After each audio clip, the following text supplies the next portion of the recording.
Hello friends, स्वागत है आप सबका आपका अपना यूट्यूब चैनल अब पढ़ेगा इंडिया में। आज हम लोग इस वीडियो में देखेंगे जो हम लोगों ने बिहार दरोगा मुख्य परीक्षा मेंस एग्जाम के लिए जो हम लोगों ने सुपर फास्ट रिवीजन स्टार्ट कर रखा है, उस सीरीज में आज आगे बढ़ते हुए हम लोग देखेंगे रिवीजन सेट नंबर 2। इसके साथ ही साथ बिहार दरोगा मेंस के लिए किरण पब्लिकेशन की बुक से, प्लेटफॉर्म पब्लिकेशन की बुक से, अलग अलग बुक से एक्सप्लेनेशन के साथ भी जो है वो प्रैक्टिस सेट अपलोडेड है। अगर आप नहीं देखें तो जाकर प्लेलिस्ट से देख सकते हैं। साथ ही साथ बिहार दरोगा मेंस के लिए मैं आप लोगों को एक चीज़ और बताना चाहूँगा, चैनल पे बीपीएससी का प्रीवियस ईयर का जो क्वेश्चन है अपलोडेड है घटना चक्र का, वो जाकर आप लोग ज़रूर देखें, वो काफ़ी इंपॉर्टेंट होगा। पिछले बार भी मैं दरोगा मेंस के टाइम ये बात आप लोगों को कहा था और वो हुआ भी था। एग्ज़ाम पेपर में एज इट इज़ बहुत सारे क्वेश्चन जो थे वो देखने के लिए मिले थे आप लोगों को, तो वो जाकर सीरीज़ ज़रूर देखिए, वो काफ़ी लाभदायक सीरीज होगा आप लोगों के लिए। इसका अगर आप लोगों को पीडीएफ चाहिए तो पीडीएफ के लिए वीडियो के दिए गए डिस्क्रिप्शन लिंक से जाकर टेलीग्राम ग्रुप ज्वाइन कर सकते हैं, या फिर टेलीग्राम में जाकर सर्च कर सकते हैं अब पढ़ेगा इंडिया, वहाँ जो ग्रुप आएगा उसको ज्वाइन कर लीजिए, वहाँ इसका पीडीएफ जो है वो प्रोवाइड करवा दिया गया है। तो चलिए अब बढ़ते हैं अपने क्वेश्चंस की तरफ। आज का जो हमारा पहला क्वेश्चन है वो यह कह रहा है कि ऑसेंडेक्स निम्नलिखित में से किन दो देशों के बीच एक नौसैनिक अभ्यास है। तो नाम से ही क्लियर हो रहा है ये ऑस्ट्रेलिया और इंडिया के बीच एक नौसैनिक अभ्यास है। तो इस क्वेश्चन का जो सही आंसर होगा वो होगा ऑप्शन नंबर डी, भारत और ऑस्ट्रेलिया के बीच। नेक्स्ट क्वेश्चन कह रहा है कि प्रधानमंत्री श्रम योगी मानधन योजना के तहत लाभार्थियों को कितनी मासिक पेंशन दी जाती है। तो इस योजना के तहत लाभार्थियों को 3,000 रुपये मासिक पेंशन दी जाती है। तो इस क्वेश्चन का सही आंसर होगा वो होगा ऑप्शन नंबर बी, 3,000 रुपये। ध्यान रखिएगा इस योजना की शुरुआत जो है वो 5 मार्च 2019 को प्रधानमंत्री नरेंद्र मोदी के द्वारा गुजरात गांधीनगर से किया गया था। इस योजना का लाभ लेने हेतु 18 से 40 वर्ष के जो कामगार हैं वो इस योजना का लाभ ले सकते हैं और 60 वर्ष की आयु के बाद उन्हें 3,000 रुपये की निर्धारित मासिक पेंशन जो है वो दी जाएगी। आगे कह रहा है कि चमन परियोजना भारत के किस क्षेत्र में अंतरिक्ष प्रौद्योगिकी के उपयोग का उदाहरण है। देखिए चमन का फुल फॉर्म क्या होता है। चमन का फुल फॉर्म होता है coordinated horticulture assessment and management. तो इससे क्लियर ही हो रहा है हॉर्टिकल्चर यानी बागवानी से संबंधित है। तो इस क्वेश्चन का सही आंसर होगा वो होगा ऑप्शन नंबर डी, बागवानी। चमन प्रोजेक्ट के द्वारा जो है कि बागवानी के क्षेत्र में पहली बार रिमोट सेंसिंग टेक्नोलॉजी का भी प्रयोग किया गया है। नेक्स्ट क्वेश्चन है क्वेश्चन नंबर 4, कह रहा है प्राचीन वैशाली नगर के वर्तमान में किस नाम से पुकारते हैं। तो वर्तमान में इसको मुजफ्फरपुर नाम से पुकारते हैं। तो इस क्वेश्चन का सही आंसर होगा वो होगा ऑप्शन नंबर ए, मुजफ्फरपुर। लेकिन ध्यान रहे 1972 को वैशाली के जिला बनने के बाद यह मुजफ्फरपुर से अलग हो गया है। नेक्स्ट क्वेश्चन कह रहा है कि बिहार विधानसभा के प्रथम अध्यक्ष कौन थे। बिहार विधानसभा के प्रथम अध्यक्ष थे राम दयालु सिंह। तो इस क्वेश्चन का सही आंसर है ऑप्शन नंबर बी, राम दयालु सिंह। अच्छा अगर आपसे पूछ दे बिहार विधान परिषद के प्रथम सभापति कौन थे, तब आपका आंसर हो जाएगा राजीव रंजन प्रसाद।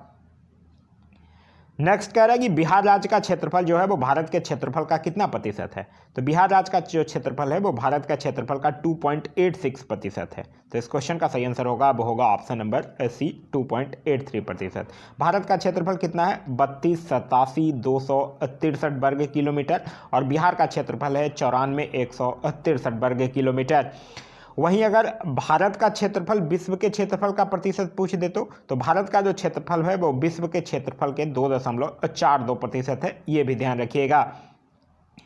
आगे है कि भारत में वित्तीय व्यवस्था की प्राथमिक इकाई कौन है। तो भारत में वित्तीय व्यवस्था की प्राथमिक इकाई है जिला कोषागार। तो इस क्वेश्चन का सही आंसर होगा वो होगा ऑप्शन नंबर बी, जिला कोषागार।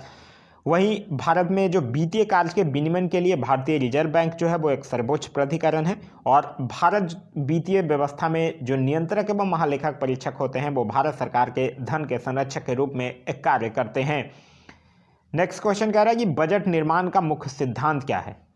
तो वार्षिकता का सिद्धांत, लोचशीलता और परिशुद्धता या सभी तीनों, तो यह तीनों जो है वो बजट निर्माण का मुख्य सिद्धांत है। तो इस क्वेश्चन का सही आंसर होगा वो होगा ऑप्शन नंबर डी, सभी तीनों। देखिए बजट का मुख्यतः जो तात्पर्य है वो किसी भी सरकार के वार्षिक अनुमानित खर्चों और प्राप्तियों के विवरण से है, लेकिन भारतीय संविधान में बजट शब्द का जो है वो कोई उल्लेख नहीं किया गया है। आप लोग एक पढ़े होंगे अनुच्छेद 112, अनुच्छेद 112 में वार्षिक वित्तीय विवरण का उल्लेख मिलता है जिसे ही बजट कहा गया है। एक चीज और ध्यान रखिएगा कि भारतीय बजटीय प्रणाली का जो जनक है वो जेम्स विल्सन को माना जाता है। आगे कह रहा है कि भारत में संघीय स्तर पर, तो भारत में संघीय स्तर पर क्या होता है? भारत में अगर देखा जाए तो संघीय स्तर पर एक बजट होता है। तो इस क्वेश्चन का जो सही आंसर होगा वो होगा ऑप्शन नंबर ए, एक बजट होता है। नेक्स्ट क्वेश्चन कह रहा है ये भारत में बंदी प्रत्यक्षीकरण आदेश जारी करने का अधिकार है। तो बंदी प्रत्यक्षीकरण आप लोगों को पता होगा, जो 5 तरह का रीट है उसी में एक तरह का रीट जो है वो बंदी प्रत्यक्षीकरण भी है, और इसको जारी करने का जो अधिकार है वो उच्च न्यायालय और उच्चतम न्यायालय को दोनों को है। एक को अनुच्छेद 226 के अंतर्गत और एक को अनुच्छेद 32 के तहत जो है वो मौलिक अधिकारों की रक्षा हेतु 5 प्रकार की रीट जो है वो जारी करता है। नेक्स्ट है कि विकासशील देशों में योजनाबद्ध विकास और सामाजिक परिवर्तन का प्रमुख वाहक कौन है? तो यह है लोक प्रशासन। तो इस क्वेश्चन का सही आंसर होगा वो होगा ऑप्शन नंबर बी, लोक प्रशासन। लोक प्रशासन का जो जनक है वो वुडरो विल्सन को माना जाता है। नेक्स्ट क्वेश्चन कह रहा है कि निम्न में से कौन जो है वो नौकरशाही का लक्षण अपेक्षित है? तो नौकरशाही का लक्षण जो है वो जनता के प्रति उत्तरदायी है। तो इस क्वेश्चन का सही आंसर होगा वो होगा ऑप्शन नंबर सी, जनता के प्रति उत्तरदायी। और नौकरशाही का सिद्धांत जो है वो मैक्स वेबर के द्वारा दिया गया था। नेक्स्ट क्वेश्चन है कि भारत सरकार ने अपने उच्च पदाधिकारियों के प्रशिक्षण के लिए नेशनल एकेडमी ऑफ एडमिनिस्ट्रेशन कहाँ खोला है? तो नेशनल एकेडमी ऑफ एडमिनिस्ट्रेशन जो है वो मसूरी में है। तो इस क्वेश्चन का सही आंसर होगा वो होगा ऑप्शन नंबर सी, मसूरी में है। नेक्स्ट है हमारा कि राष्ट्रपति जो है वो संसद के दोनों सदनों को एक साथ संबोधित करते हैं। तो देखिए आपने पढ़ा होगा संविधान का अनुच्छेद 87। संविधान के अनुच्छेद 87 में ऐसे 2 स्थितियों का उल्लेख किया गया है जब राष्ट्रपति के द्वारा विशेष रूप से संसद के दोनों सदनों को संबोधित किया जाता है। पहला, जब प्रत्येक आम चुनाव के बाद पहले सत्र की शुरुआत होती है, और दूसरा प्रत्येक वर्ष के पहले सत्र की शुरुआत होती है तब। तो इस क्वेश्चन का जो सही आंसर होगा वो होगा ऑप्शन नंबर डी, प्रत्येक वर्ष के प्रथम सत्र के आगमन पर। नेक्स्ट क्वेश्चन कह रहा है कि सबसे अधिक मतदाताओं का देश है। तो सबसे अधिक मतदाताओं का देश जो है वो भारत, क्योंकि भारत जो है वो विश्व का सबसे बड़ा लोकतांत्रिक देश है। तो इस क्वेश्चन का सही आंसर होगा वो होगा option number B, Bharat. Bharat में जो मतदान देने की वर्तमान में आयु जो है वो है 18 वर्ष, लेकिन मूल संविधान में मतदान देने की आयु जो थी वो 21 वर्ष थी। लेकिन 61वां संविधान संशोधन 1989 के द्वारा मतदान की जो उम्र है वो 21 वर्ष से घटाकर 18 वर्ष कर दी गई है। नेक्स्ट क्वेश्चन कह रहा है ये निम्न में से कौन जो है वो अधात्विक खनिज है? यहाँ पे मैग्नीज, टीन, जिप्सम और सोना। तो जिप्सम जो है वो अधात्विक खनिज है। तो इस क्वेश्चन का सही आंसर होगा वो होगा option number B, gypsum. Gypsum का फुल फॉर्म होता केमिकल फार्मूला होता है CaSO4 इंटू में 2H2O, और यह जो है वो मिट्टी की क्षारीयता को दूर करने के लिए जिप्सम का जो है प्रयोग किया जाता है। साथ ही साथ जिप्सम का उपयोग जो है वो सीमेंट उद्योग में भी किया जाता है। नेक्स्ट क्वेश्चन हमारा क्वेश्चन नंबर 17 कह रहा है निम्न में से कौन सा गुण जो है वो प्रत्येक जीवधारी की मूल विशेषता है? तो प्रत्येक जीवधारी की मूल विशेषता जो है वो है अपनी ही जैसी संतान उत्पन्न करने की क्षमता। तो इस क्वेश्चन का सही आंसर होगा वो होगा option number B. Next question कह रहा है कि यदि पृथ्वी पर पाए जाने वाली वनस्पतियां यानी पेड़ पौधे समाप्त हो जाए तो वायुमंडल में किस गैस की कमी हो जाएगी? जैसे ही पेड़ पौधे की कमी होगी वायुमंडल में ऑक्सीजन की कमी हो जाएगी। तो इस क्वेश्चन का सही आंसर होगा वो होगा ऑप्शन नंबर बी, ऑक्सीजन की। वायुमंडल में ऑक्सीजन की मात्रा जो है वो भी लगभग 21% है, और सबसे ज़्यादा मात्रा में नाइट्रोजन जो 78% में पाया जाता है। आगे है कि निम्नलिखित में से नीति निदेशक तत्व के बारे में क्या सही है यह पूछ रहा है। ठीक है, यह नागरिकों के लिए है? नहीं। यह निषेधात्मक है? नहीं। यह किसी न्यायालय के द्वारा परिवर्तनीय नहीं होगा? ये बिल्कुल सही है। नीति निदेशक तत्व की अगर बात करते हैं तो यह भाग 4 में है, अनुच्छेद 36 से 51 में वर्णित है, आयरलैंड के संविधान में से लिया गया है, और इसका अनुच्छेद 37 जो है वो यही कहता है कि नीति निदेशक तत्व जो है वो न्यायालय के द्वारा परिवर्तनीय नहीं है। नेक्स्ट क्वेश्चन कह रहा है कि 1818 ईस्वी में प्रथम सूती वस्त्र कारखाना फोर्ट ग्लास्टर में लगाया गया, वह किस राज्य में स्थित है? तो फोर्ट ग्लास्टर जो है वो पश्चिम बंगाल के कलकत्ता में। तो इस क्वेश्चन का सही आंसर होगा वो होगा ऑप्शन नंबर बी, पश्चिम बंगाल। ये जो सूती वस्त्र कारखाना से याद रखिएगा, सूती वस्त्र उत्पादन हेतु प्रसिद्ध होने के कारण अहमदाबाद को भारत का मैनचेस्टर कहा जाता है, और तमिलनाडु में स्थित जो कोयम्बटूर शहर है उसको दक्षिण भारत का मैनचेस्टर जो है वो कहा जाता है। आगे कह रहा है निकटतम तारे से प्रकाश कितने समय में पृथ्वी पर पहुंचता है? देखिए पृथ्वी का सबसे निकट का तारा तो सूर्य है, और सूर्य से पृथ्वी का जो प्रकाश है वो पृथ्वी पर पहुंचने में 8 मिनट 20 सेकंड लगता है। लेकिन यहाँ ऑप्शंस के अकॉर्डिंग यह जो बात है वो प्रॉक्सिमा सेंचुरी की कर रहा है, क्योंकि पृथ्वी का जो दूसरा निकटतम तारा होता है वो प्रॉक्सिमा सेंचुरी होता है, और प्रॉक्सिमा सेंचुरी से जो प्रकाश पृथ्वी पर पहुंचता है वो 4.22 प्रकाश वर्ष में पहुंचता है। तो इस क्वेश्चन का सही आंसर होगा वो होगा ऑप्शन नंबर डी, 4.22 प्रकाश वर्ष। नेक्स्ट क्वेश्चन है क्वेश्चन नंबर 22, कह रहा है कि कौन सी जलधारा जो है वो हिंद महासागर की गर्म जलधारा है। तो हिंद महासागर की गर्म जलधारा यहाँ पूछ रहा है, तो अग्लुहास धारा जो होगा वो हिंद महासागर की गर्म जलधारा है। तो इस क्वेश्चन का सही आंसर होगा वो होगा option number C. Next question कह रहा है कि टेबल शुगर में पाया जाता है, तो टेबल शुगर में सुक्रोज पाया जाता है। सुक्रोज होता क्या है? सुक्रोज एक संकरा है जिसमें कि ग्लूकोज का एक अणु जो है वो फ्रुक्टोज के एक अणु के साथ जुड़ा हुआ होता है। तो इस क्वेश्चन का सही आंसर होगा वो होगा option number C, sucrose. Next कह रहा है कि कौन सा विटामिन जो है वो रक्त के जमने में सहायक होता है, तो वो होता है विटामिन के। तो इस क्वेश्चन का सही आंसर होगा वो होगा ऑप्शन नंबर सी, विटामिन के। नेक्स्ट क्वेश्चन कह रहा है कि चंद्र ग्रहण कब लगता है। देखिए चंद्र ग्रहण की अगर बात करते हैं तो जब सूर्य और चंद्रमा के मध्य पृथ्वी आ जाती है तो चंद्र ग्रहण लगता है, जो कि हमेशा पूर्णिमा की रात्रि में होता है। वहीं अगर सूर्य ग्रहण की बात करते हैं तो पृथ्वी और सूर्य के मध्य अगर चंद्रमा आ जाता है तो सूर्य ग्रहण लगता है, जो कि हमेशा अमावस्या के दिन होता है। यहाँ आपसे बात चंद्र ग्रहण की कर रहा है, तो आपका सही आंसर होगा वो होगा ऑप्शन नंबर बी, जब सूर्य एवं चंद्र के मध्य जो है वो पृथ्वी आ जाती है। तो इस क्वेश्चन का सही आंसर है option number B. Next question कह रहा है कि कन्नब वंश का प्रथम शासक कौन था। तो देखिए जो शुंग वंश का अंतिम शासक था देवभूति, उसकी हत्या कर देता है वासुदेव और कन्नब के द्वारा वासुदेव कन्नब, और उसके द्वारा कन्नब वंश की स्थापना की जाती है। तो इस क्वेश्चन का जो सही आंसर होगा वो होगा ऑप्शन नंबर बी, वासुदेव।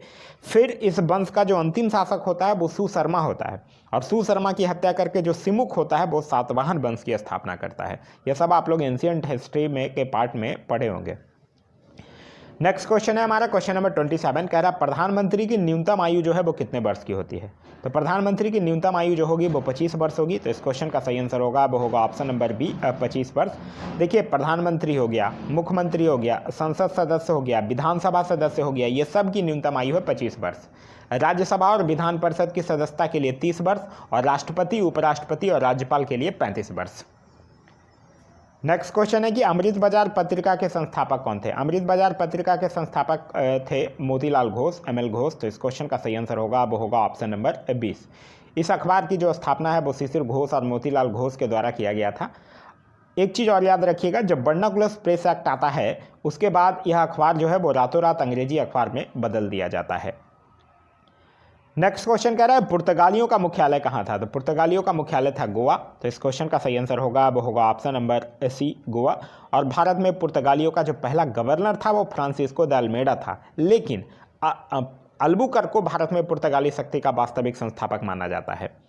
पुर्तगाली ही जो थे वो भारत में तंबाकू, प्रिंटिंग प्रेस, आलू, ये सब जो है वो पुर्तगालियों के द्वारा ही भारत में लाया गया है।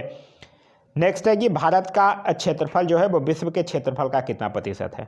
तो भारत का जो क्षेत्रफल है वो विश्व के क्षेत्रफल का 2.42% है, और भारत जो है वो क्षेत्रफल के दृष्टिकोण से विश्व का 7वां बड़ा देश है।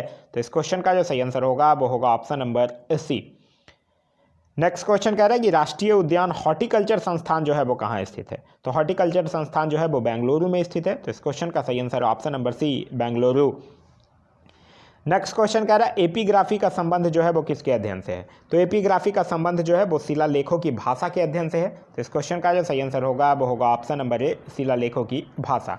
भारत में अगर शिलालेखों की बात करते हैं तो भारत में शिलालेखों की शुरुआत जो है वो सम्राट अशोक के द्वारा किया गया था, और अशोक के शिलालेखों को सर्वप्रथम जो है वो जेम्स प्रिसेप के द्वारा 1837 में पढ़ने में सफलता मिली थी। नेक्स्ट क्वेश्चन कह रहा है कि अष्टध्यायी जो है वो किसके द्वारा लिखी गई है। देखिए अष्टध्यायी जो है वो संस्कृत भाषा व्याकरण की एक प्रथम पुस्तक है जो कि पाणिनि के द्वारा लिखी गई है। तो इस क्वेश्चन का जो सही आंसर होगा वो होगा ऑप्शन नंबर बी, पाणिनि के द्वारा। नेक्स्ट क्वेश्चन कह रहा है कि अनेकांतवाद निम्नलिखित में से किसका क्रोध सिद्धांत एवं दर्शन है। तो यह जो है वो जैन मत का है। तो इस क्वेश्चन का जो सही आंसर होगा वो होगा ऑप्शन नंबर बी, जैन मत का। जैन धर्म की अगर बात करते हैं तो जैन धर्म की स्थापना का जो श्रेय है वो उसके प्रथम तीर्थंकर ऋषभदेव के द्वारा है, और महावीर स्वामी जो थे वो जैन धर्म के 24वें एवं अंतिम तीर्थंकर थे। नेक्स्ट क्वेश्चन है हमारा क्वेश्चन नंबर 35 कह रहा है निम्नलिखित में से कौन सा एक सही कालानुक्रम है। सही कालानुक्रम में देखिएगा तो सबसे पहले आए हैं शंकराचार्य जो कि उनका जन्म 778 ईस्वी के आसपास हुआ। फिर आए रामानुजम जिनका जन्म 1017 ईस्वी के पास हुआ। फिर आए चैतन्य महाप्रभु जिनका जन्म 1486 के आसपास हुआ। तो इस क्वेश्चन का जो सही आंसर होगा वो होगा option number A Shankaracharya, Ramanuja एवं चैतन्य। नेक्स्ट क्वेश्चन कह रहा है कि निम्नलिखित युग्मों में से गलत युग्म को पहचानिए। चिश्ती, दिल्ली और दोआब। ये बिल्कुल सही है। चिश्ती सिलसिला जो है वो भारत का एक सबसे प्राचीन सिलसिला था जिसके प्रथम संत जो थे वो ख्वाजा मोइनुद्दीन चिश्ती थे। सुहारवर्दी सिंध, ये भी बिल्कुल सही है। सुहारवर्दी सिलसिले की स्थापना जो है वो भारत में शेख बहाउद्दीन जकारिया के द्वारा किया गया था। औलिया मध्य प्रदेश, ये गलत है क्योंकि देखिए औलिया नामक कोई सूफी सिलसिला था ही नहीं। निजामुद्दीन औलिया थे, वो चिश्ती परंपरा को मानने वाले एक संत थे। तो इस क्वेश्चन का जो सही आंसर होगा वो होगा option number C. Next question कह रहा है मॉन्टेगू चेम्सफोर्ड की रिपोर्ट। तो मॉन्टेगू चेम्सफोर्ड की रिपोर्ट जो है वो भारत परिषद अधिनियम 1919 का आधार बना है। तो इस क्वेश्चन का जो सही आंसर होगा वो होगा ऑप्शन नंबर बी, भारत परिषद अधिनियम 1919 का आधार बना है। 1919 की अगर बात करिएगा तो उस समय लॉर्ड मॉन्टेगू जो था वो भारत का सचिव था और लॉर्ड चेम्सफोर्ड जो था वो भारत का वायसराय था। नेक्स्ट क्वेश्चन है कि इनमें से किस शहर को दक्षिण भारत का मैनचेस्टर कहा जाता है। देखिए मैनचेस्टर एक्चुअली है क्या। मैनचेस्टर इंग्लैंड में स्थित एक शहर है जो कि सूती वस्त्र उद्योग के लिए विश्वविख्यात है और इसीलिए यहाँ पूछ रहा है आपसे दक्षिण भारत का मैनचेस्टर। देखिए भारत का मैनचेस्टर पूछेगा अहमदाबाद, उत्तरी भारत का मैनचेस्टर पूछेगा कानपुर और दक्षिण भारत का मैनचेस्टर पूछेगा कोयम्बटूर। तो इस क्वेश्चन का जो सही आंसर होगा वो होगा ऑप्शन नंबर ए कोयम्बटूर। आगे है कि भारत के किस राज्य में विश्व का सबसे बड़ा थोरियम का भंडार है। तो विश्व में थोरियम का सबसे बड़ा भंडार जो है वो केरल में है। तो भारत में केरल में है। तो इस क्वेश्चन का सही आंसर होगा वो होगा ऑप्शन नंबर ए केरल में है। और थोरियम धातु की जो खोज है वो 1828 में बर्जीलियस के द्वारा किया गया था। नेक्स्ट क्वेश्चन कह रहा है कि इनमें से कौन सा जो है वो खरीफ फसल नहीं है। खरीफ फसल एक्चुअली कहते किसको है। खरीफ फसल की जो बुआई है वो जून जुलाई में होती है और कटाई जो है वो अक्टूबर नवंबर में होती है। जैसे कि धान हो गया, मक्का, मूंगफली, अरहर, उड़द, कपास, ये सब जो है वो खरीफ फसल है। लेकिन यहाँ अगर हम देखते हैं तो सरसों जो है वो खरीफ फसल नहीं है क्योंकि सरसों जो है वो रबी फसल है। इसकी बुआई जो है वो नवंबर दिसंबर में बोई जाती है और मार्च अप्रैल के समय इसको काट ली जाती है। तो इस क्वेश्चन का सही आंसर होगा वो होगा ऑप्शन नंबर डी सरसों। नेक्स्ट क्वेश्चन कह रहा है निम्नलिखित में से कौन धातु जो है वो खनिज नहीं है, या आपसे पूछ रहा है। तो यहाँ पे जिप्सम जो है वो खनिज नहीं है। रासायनिक दृष्टि से देखा जाए तो जिप्सम जो है वो कैल्शियम का एक सल्फेट होता है। इस क्वेश्चन का सही आंसर होगा वो होगा option number C gypsum. Next question है रूपांतरित चट्टानों की उत्पत्ति जो है वो चट्टानों से होती है। तो रूपांतरित चट्टानों की उत्पत्ति जो है वो आग्नेय एवं तलछटी दोनों प्रकार के चट्टानों से होती है। तो इस क्वेश्चन का जो सही आंसर होगा वो होगा option number C. Next question है हमारा कि किस प्रजाति के सदस्यों की संख्या जो है वो सर्वाधिक है। तो काकसेयाई प्रजाति क्या है। तो इस क्वेश्चन का सही आंसर होगा वो होगा option number D. Next question कह रहा है कि समताप मंडल को जेट विमानों की उड़ान के लिए आदर्श माना जाता है क्योंकि इस परत में बादल तथा अन्य मौसमी घटनाएं जो हैं वो नहीं होती हैं। तो इस क्वेश्चन का जो सही आंसर होगा वो होगा ऑप्शन नंबर डी, इस परत में बादल तथा अन्य मौसमी घटनाएं जो हैं वो नहीं होती हैं। समताप मंडल से याद रखिएगा, समताप मंडल में ही एक ओजोन गैस की एक परत पाई जाती है जो कि पराबैंगनी किरणों से हमारी रक्षा करती है। नेक्स्ट है हमारा कि भारतीय संविधान द्वारा प्रदत्त निम्न में से कौन सा अधिकार जो है वो गैर नागरिक को भी उपलब्ध है। देखिए मूल अधिकार की अगर हम लोग बात करते हैं तो भारतीय संविधान में भाग 3 में अनुच्छेद 12 से लेकर 35 तक मौलिक अधिकारों का उल्लेख किया गया है जो कि अमेरिका के संविधान से लिया गया है। लेकिन मौलिक अधिकार का जो अनुच्छेद 15 है, 16 है, 19 है, 29 है और 30 है, यह सिर्फ और सिर्फ केवल भारतीय नागरिकों को ही प्राप्त है।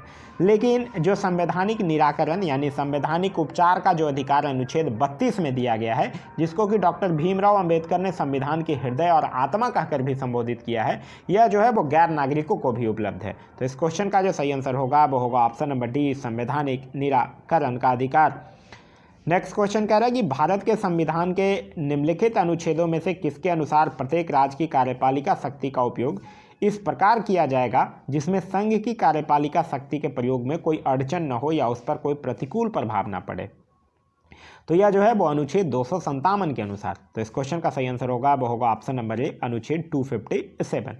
देखिए आप लोग पढ़े होंगे संविधान का भाग 11 का अध्याय 2, जिसमें अनुच्छेद 256 से लेकर 263 के बीच केंद्र और राज्यों के बीच के प्रशासनिक संबंधों का जो है वो ब्यौरा दिया गया है। नेक्स्ट क्वेश्चन है हमारा क्वेश्चन नंबर 48। कह रहा है निम्नलिखित में से कौन सा कर जो है वो भारत के द्वारा नहीं लिया जाता है? सेवा कर, शिक्षा कर। शिक्षा कर ही नहीं लिया जाता है, तो इस क्वेश्चन का सही आंसर होगा वो होगा ऑप्शन नंबर बी, शिक्षा कर।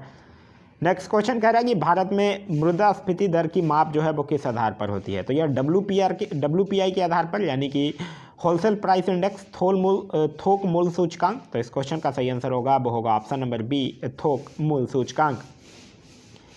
नेक्स्ट कह रहा है कि डॉक्टरों के द्वारा रोगी व्यक्ति के पेट की आंतरिक परीक्षा हेतु प्रयुक्त अंतर्दर्शी एंडोस्कोप प्रकाश के किस पर निर्भर करता है? तो यह जो है वो टोटल इंटरनल रिफ्लेक्शन, यानी कि पूर्ण आंतरिक परिवर्तन पर निर्भर है। तो इस क्वेश्चन का सही आंसर होगा वो होगा ऑप्शन नंबर डी, पूर्ण आंतरिक परिवर्तन पर निर्भर है। देखिए, हीरे का चमकना, मृग मरीचिका का बनना, ऑप्टिकल फाइबर, यह सब भी जो है वो पूर्व आंतरिक परिवर्तन के सिद्धांत पर ही कार्य करता है। नेक्स्ट क्वेश्चन कह रहा है कि निम्नलिखित में से किनके बीच की औसत दूरी को खगोलीय एकक कहा जाता है?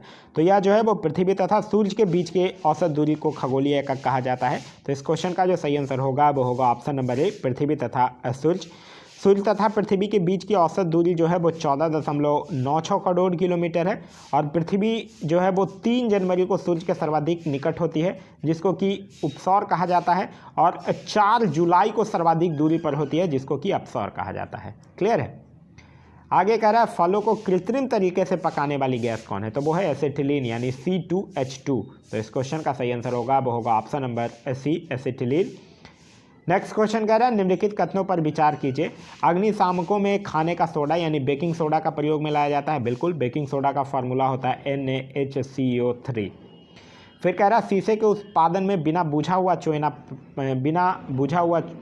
चूना जो है वो प्रयोग में लाया जाता है। ये भी बिल्कुल सही है। बिना बुझा हुआ चूना का रासायनिक सूत्र होता है CaO। और पेरिस प्लास्टर के उत्पादन में जिप्सम का प्रयोग में लाया जाता है। ये भी बिल्कुल सही है। जिप्सम का जो सूत्र होता है वो होता है COSO4 2H2O। तो यहाँ तीनों कथन जो है वो सही है। तो इस क्वेश्चन का जो सही आंसर होगा वो होगा ऑप्शन नंबर डी, 1, 2 और 3 तीनों जो है वो सही है। आगे कह रहा है कि किस सूक्ष्म जीव के द्वारा हेपेटाइटिस बी की बीमारी होती है? तो हेपेटाइटिस बी की बीमारी जो है वो वायरस के द्वारा होती है। तो इस क्वेश्चन का सही आंसर होगा वो होगा ऑप्शन नंबर ए, वायरस के द्वारा। देखिए, पोलियो, खसरा, मेंजाइटिस, गलसुआ, इन्फ्लूजा, एड्स, चेचक, ये सब जो है वो वायरस के कारण होने वाली बीमारी है। तो इस क्वेश्चन का सही आंसर होगा वो होगा ऑप्शन नंबर ए, वायरस।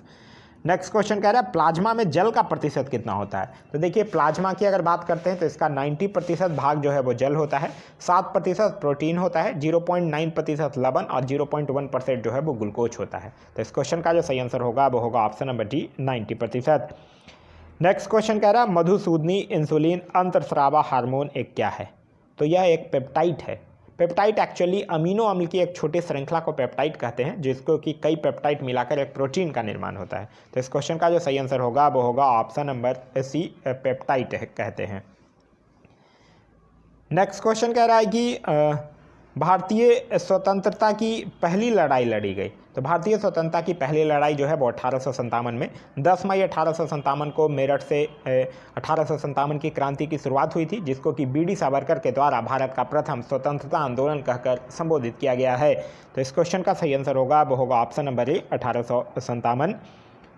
नेक्स्ट क्वेश्चन कह रहा है कि जब मार्लो मिंटो सुधार 1909 लागू हुआ, उस समय भारत के वायसराय कौन थे? तो देखिए, जब मार्लो मिंटो सुधार 1909 लागू हुआ, उस समय भारत का वायसराय था लॉर्ड मिंटो, और लॉर्ड मार्लो जो था वो भारत सचिव के पद पर था। तो इस क्वेश्चन का जो सही आंसर होगा वो होगा option number B, Lord Minto.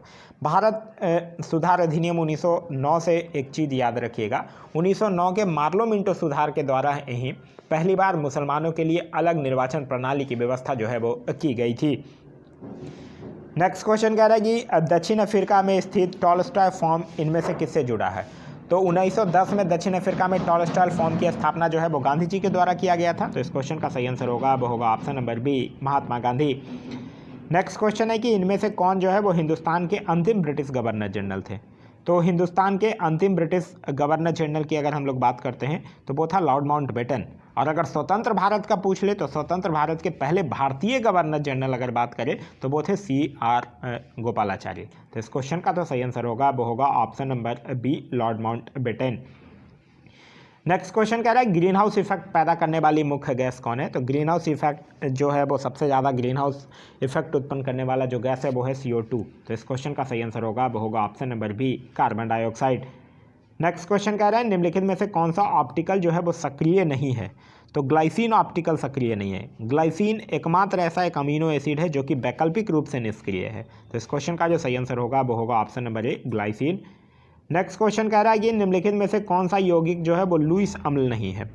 तो देखिए वो ऐसे पदार्थ जो एकांकी इलेक्ट्रॉन युग्म ग्रहण करते हैं उन्हें लुईस अम्ल कहते हैं। यहाँ NH3 यौगिक जो है वो लुईस अम्ल नहीं है। तो इस क्वेश्चन का सही आंसर होगा वो होगा ऑप्शन नंबर सी, NH3। आगे निम्नलिखित में से कौन सा सामान्य प्रतिशक है जिसको घरेलू प्रतिशकों में प्रयुक्त किया जाता है, मतलब कूलेंट के रूप में यूज किया जाता है। तो वो फ्रेऑन है। रेफ्रिजरेटर में भी हम लोग फ्रेऑन का ही प्रयोग करते हैं। तो इस क्वेश्चन का जो सही आंसर होगा वो होगा ऑप्शन नंबर सी, फ्रेऑन है। नेक्स्ट क्वेश्चन कह रहा है निम्नलिखित में से कौन सा विद्युत चुंबकीय विकिरण जो है वो टेलीविजन के दूरस्थ नियंत्रण के लिए प्रयोग में लाया जाता है। तो यह है अवरक्त विद्युत चुंबकीय विकिरण। तो इस क्वेश्चन का सही आंसर होगा वो होगा ऑप्शन नंबर ए, अवरक्त। नेक्स्ट क्वेश्चन कह रहा है निम्नलिखित में से कौन सा सागरिक तापन यानी ग्लोबल वार्मिंग के लिए उत्तरदायी है। मीथेन, हाँ बिल्कुल है। जलवाष्प भी है, कार्बन डाइऑक्साइड भी है। तो इस क्वेश्चन का जो सही आंसर होगा वो होगा ऑप्शन नंबर डी, उपयुक्त सभी जो है वो ग्लोबल वार्मिंग के लिए रिस्पॉन्सिबल है। नेक्स्ट क्वेश्चन कह रहा है कि निम्नलिखित में से कौन जो है वो अम्ल वर्षा के लिए उत्तरदायी है। तो अम्ल वर्षा के लिए उत्तरदायी कौन है, नाइट्रस ऑक्साइड और सल्फर डाइऑक्साइड। तो इस क्वेश्चन का सही आंसर होगा वो होगा ऑप्शन नंबर डी।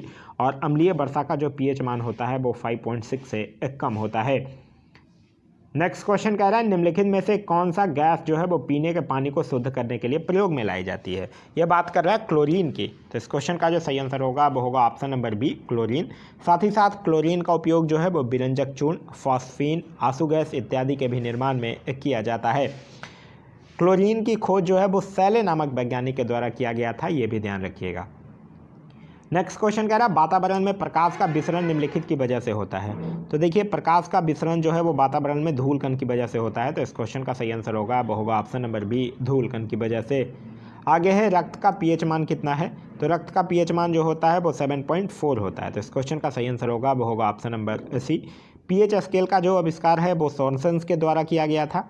और 7 से कम pH मान वाले वस्तु जो होते हैं वो अम्लीय होते हैं, 7 से अधिक pH मान वाले वस्तु क्षारीय होते हैं और 7 pH मान वाले वस्तु जो हैं वो उदासीन प्रकृति के होते हैं। नेक्स्ट क्वेश्चन कह रहा है इंडिया गेट ब्लैंक स्मारक है। तो इंडिया गेट जो है वो विश्व युद्ध प्रथम वर्ल्ड वार के समय का है। तो विश्व युद्ध 1 जो होगा वो इसका सही आंसर होगा। इंडिया गेट जो है वो 1931 में बनकर तैयार हुआ था और इस गेट का डिजाइन जो है वो एडविन लुटियंस के द्वारा किया गया था। नेक्स्ट क्वेश्चन है कि कंप्यूटर में भंडारित आंकड़े प्रायः किस रूप में भंडारित किए जाते हैं। तो ये जो है वो बिट्स के रूप में। तो इस क्वेश्चन का जो सही आंसर होगा वो होगा ऑप्शन नंबर ए, बिट्स के रूप में। नेक्स्ट क्वेश्चन कह रहा है कि किस देश के राष्ट्रीय झंडे में भारत के राष्ट्रीय झंडे के समान रंग है। तो वो है इटली का राष्ट्रीय झंडा, जिसको कि यूरोप का भारत भी कहा जाता है। तो इस क्वेश्चन का सही आंसर होगा वो होगा option number C, Italy. Next question कह रहा है कि कुंभ मेला कितने वर्षों में एक बार मनाया जाता है। तो कुंभ मेला जो है वो 12 सालों में एक बार मनाया जाता है। एक्चुअली है क्या कि हिंदू धर्म के अनुसार इंद्र के जो बेटे जयंत थे उसके घड़े से हरिद्वार, उज्जैन, नासिक और प्रयाग में अमृत की बूंदें गिर गई थी और इसीलिए फिर हरिद्वार में गंगा नदी में, उज्जैन में शिप्रा नदी में, नासिक में गोदावरी नदी और प्रयाग में गंगा, यमुना और सरस्वती नदी के संगम में कुंभ का जो है वो आयोजन किया जाता है। एक चीज़ और ध्यान रखिएगा, भारत में कुंभ मेला का आयोजन जो है वो सर्वप्रथम हर्षवर्धन के द्वारा शुरू किया गया था।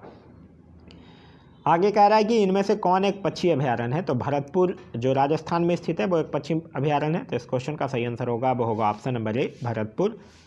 नेक्स्ट है हमारा कि सोमनाथ मंदिर जो है वो है, सोमनाथ मंदिर जो है वो गुजरात के काठियावाड़ प्रांत में स्थित है। तो इस क्वेश्चन का सही आंसर होगा वो होगा ऑप्शन नंबर बी, गुजरात। और यह मंदिर जो है वो भगवान शिव के जो समर्पित 12 ज्योतिर्लिंग मंदिर हैं उन्हीं में से एक है। आप लोगों को याद होगा जब आप लोग एंशिएंट हिस्ट्री पढ़े होंगे तो महमूद गजनबी का नाम सुने होंगे, जो कि 1025 ईस्वी में इसी मंदिर को लूटा था।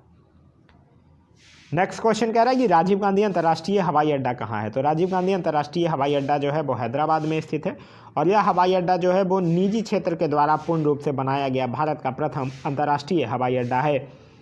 नेक्स्ट क्वेश्चन कह रहा है कि विश्व रेड क्रॉस दिवस किस दिन मनाया जाता है। तो विश्व रेड क्रॉस दिवस जो है वो 8 मई को मनाया जाता है। एक्चुअली जो रेड क्रॉस की स्थापना किया था हेनरी ड्यूरेट, उसी हेनरी ड्यूरेट के जन्म दिवस के अवसर पर 8 मई को जो है वो रेड क्रॉस दिवस जो है वो मनाया जाता है।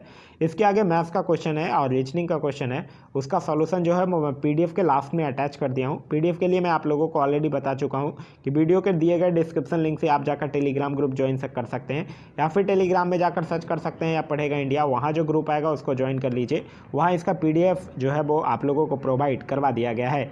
वीडियो पसंद आ रहा है तो अपने दोस्तों के साथ शेयर करना ना भूलें। इस वीडियो से कुछ सीखने के लिए मिला तो एक लाइक जरूर कर दें। अभी तक आप इस चैनल पे नए हैं या चैनल को सब्सक्राइब नहीं किए हैं तो चैनल को सब्सक्राइब कर लीजिए और साथ ही साथ बेल आइकन दबा लीजिए ताकि हमारे सारे वीडियो के नोटिफिकेशन जो है वो आपको मिलते रहें। Thanks for watching.